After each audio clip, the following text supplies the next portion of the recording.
முட்டை மசாலா நம்ம இன்றைக்கி செய்ய போகிறோம். அதுக்கு ஒரு கடாயில் எண்ணெய் ஊற்றி நீல வாக்கில் வெங்காயத்தை அரிஞ்சு எண்ணெய் சூடானோன்னே அதில் வெங்காயம் பச்சை மிளகா போட்டு நல்லா வதக்கணும். இதில் வதக்கிறது தான் டேஸ்ட்டே.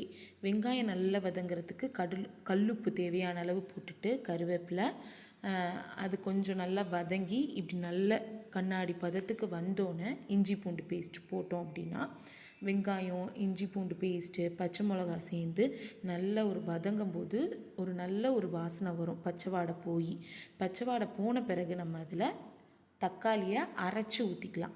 அரைச்சி ஊற்றிக்கிட்டோம் அப்படின்னா ஈஸியாக தக்காளி வதங்கிடும், நமக்கு கிரேவியும் கிடச்சிரும். அதில் தேவையான அளவு மிளகுத்தூள், சோம்புத்தூள்,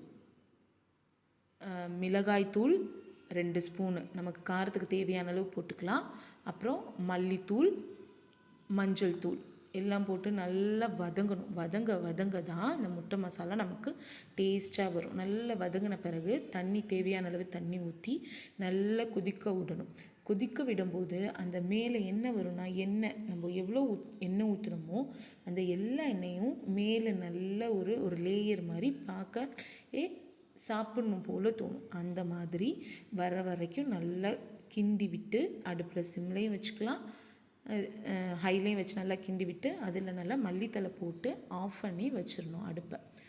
இதுக்கப்புறம் நம்ம முட்டையை வேக வச்சு தோல் உரித்து வச்சுருப்போம் இல்லையா, அந்த முட்டையை வச்சிங்கன்னா முட்டை மசாலா ரெடி.